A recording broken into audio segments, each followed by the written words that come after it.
बहराइच में एक एसओ एक चौकी इंचार्ज पर अब तक कार्रवाई वाली गाज गिरी है, लेकिन बड़े छोड़ दिए गए। बहराइच में क्यों यूपी पुलिस के अधिकारियों की लापरवाही को ही हिंसा का जिम्मेदार सबसे पहले माना जा रहा है, इसीलिए आपको उन अधिकारियों के नाम और वजह दोनों बताते हैं। सवाल बहराइच के एडिशनल एसपी पवित्र मोहन त्रिपाठी से है, जो ग्रामीण हिस्से यानी जिस महसी तहसील में यह हिंसा हुई है वहां का जिम्मा संभालते हैं।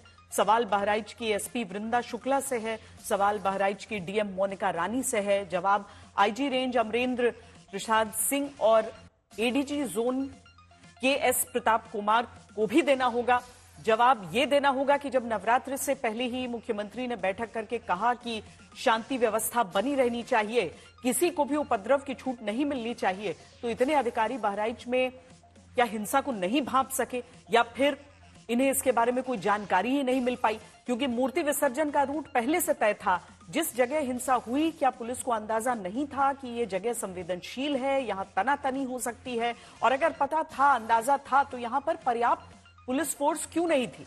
अगर पर्याप्त पुलिस फोर्स थी तो फिर पत्थरबाजी के बाद तुरंत एक्शन क्यों नहीं हो गया? पुलिस ने पथराव के बाद उस जगह तोड़फोड़ करने से रोकने में तेजी नहीं दिखाई। पर्याप्त पुलिस फोर्स थी, फिर तब दूसरे पक्ष से हिंसक भीड़ विसर्जन कराने जाते लोगों में से एक राम गोपाल मिश्र को खींच ले जाती है, तो तुरंत ही क्यों पुलिस उसे बचा नहीं पाई? यहां तक कि भीड़ को संभालने में भी तुरंत बहराइच के पुलिस अफसर नाकाम हुए हैं। और जानकार कहते हैं कि ऐसा तब होता है जब अफसर अपने एसी कमरे में ज्यादा बैठे रहते हैं। जब पुलिस अधिकारी ज्यादा वक्त फील्ड में नहीं बिताएंगे तो जनता उन्हें क्या पहचानेगी, क्यों उनका कहा मानेगी?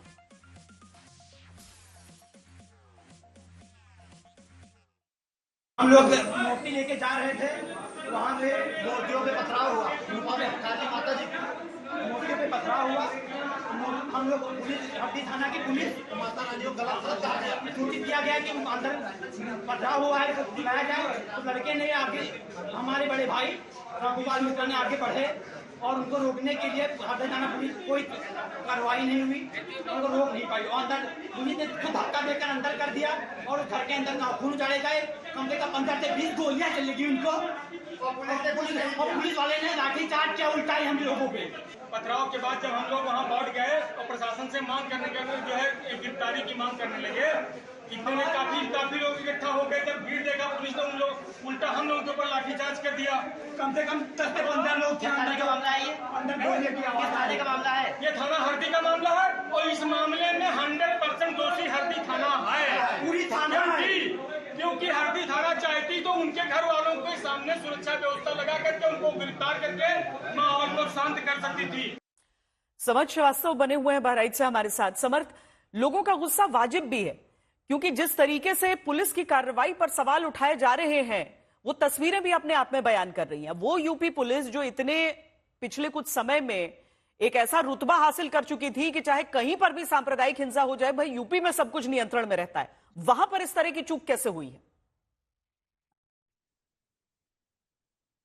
बिल्कुल श्वेता, सवाल सबसे बड़ा उठता है उन अधिकारियों पर जो उस इलाके में पोस्टेड थे, यानी कि या फिर पूरे जिले की जिनके ऊपर जिम्मेदारी थी, चाहे वो डीएम हो, चाहे वो एसपी हो, या वहां के जो एसपी रूरल होंगे जिनके अंडर पूरा जो गांव का क्षेत्र होता है वो आता है, जो महसी तहसील थी वो आ रही थी। उनकी जिम्मेदारी भी यहाँ पर तय होगी कि आखिर वो क्या कर रहे हैं। क्योंकि दोपहर शाम से जो भड़की चीज जो हिंसा है उसको शायद रात तक भी काबू कर सकते थे, लेकिन होते होते सुबह भी हो गई, आगजनी भी हो गई, हालत ये हो गई, एसी को बुलाना पड़ गया, तमाम अन्य जिलों की फोर्सेस को बुलाना पड़ गया। नौबत तब बिगड़ी जब ADG law and order Amitabh Yash को खुद मैदान पर उतरना पड़ा अपने विजुअल्स देके। लेकिन तस्वीर जो बहराइच की है वो डराने वाली है। मेडिकल स्टोर को भी अगर आप देख लें तो ये मेडिकल स्टोर तक को यहाँ पर उपद्रवियों ने नहीं छोड़ा है।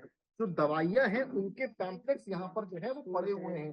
देखिए ये दवाइयों के पैकेट्स जो शायद किसी मरीज के काम में आते, किसी मरीज को इस दवा से जो है आराम मिलता, लेकिन वो अब दवाएं सारी वेस्ट हो गई हैं। पूरी किस तरीके से दवाइयों तक को जला दिया गया है, किस कदर का गुस्सा यहाँ पर है जो यहाँ पर देखने को मिल रहा है।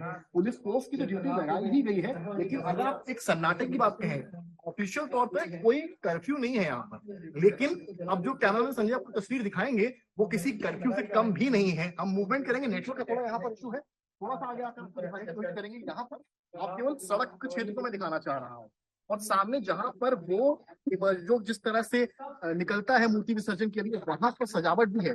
पीछे की तरफ अगर आप देखेंगी तो यहाँ पर आप देखिए पूरी सड़क पर इस वक्त सन्नाटा है। मेरे इर्द गिर्द कुछ दुकानें हैं वो बंद है, कुछ गांव वाले, क्योंकि हम बाहर रिपोर्टिंग कर रहे हैं, तो कुछ गांव वाले सुनने के लिए यहाँ खड़े हैं, पर अधिकतर जो दुकानें हैं उनके शटर्स गिरे हुए हैं। पीछे की तरफ आप देखिए एम्बुलेंस एक निकल रही है। जो गाड़ियां हैं, जिन गाड़ियों की चहलकदमी है वो एम्बुलेंस है, पुलिस के व्हीकल्स हैं। पूरा पूरा सन्नाटा यहाँ पसरा मिलेगा। वाकई त्योहार के बाद का समय और पूरी तरीके से सन्नाटा उन सड़कों पर पसरा हुआ, लेकिन सन्नाटा कम से कम उन हिंसा की तस्वीरों से इस समय सबको बेहतर लग रहा होगा।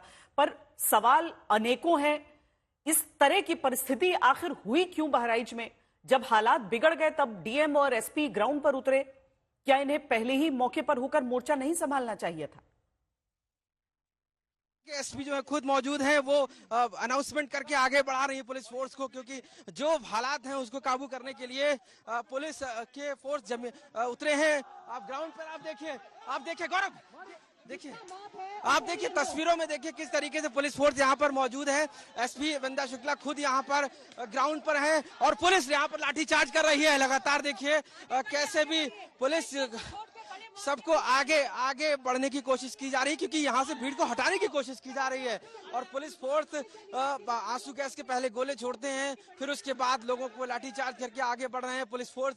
आप देख सकते हैं कि किस तरीके के हालात हैं यहाँ पर, जिनको मैम किस तरीके के हालात हैं अभी यहाँ पर? क्या देखिए बिल्कुल भी यहाँ पर जो है फोर्स है वो आगे बढ़ने की कोशिश कर रही। जहाँ पर महसी तहसील है वहां पर शव को जहाँ पर रखा गया था वहां पर यहाँ पर ले टीयर गैस को रेडी करने को बोली गया, क्योंकि आगे जो फोर्स है, आगे जो लोग हैं वो ये टीयर गैस का शेल देखिए आप, क्योंकि यहाँ पर जो लोग हैं उनको हटाने के लिए टीयर गैस छोड़े जा रहे हैं। और एसपी ने ऑर्डर कर दिया है साफ तौर से कि टीयर गैस के गोले छोड़ के भीड़ को हटाया जाए। और अब पुलिस फोर्स लगातार उस दिशा में बढ़ रही जिधर लोग मौजूद हैं हिंसा करने वाले। तो कहीं ना कहीं ये पूरे हालात जो हैं पूरी तरीके से बेकाबू थे, उसको कंट्रोल करने के लिए पुलिस फोर्स सड़कों पर मौजूद है। आप देखिए किस तरीके की जो तस्वीरें हैं उसमें प्रशासन और शासन यानी कि पुलिस फोर्स खुद मौजूद है और कहीं ना कहीं अब आगे बढ़ रहे हैं।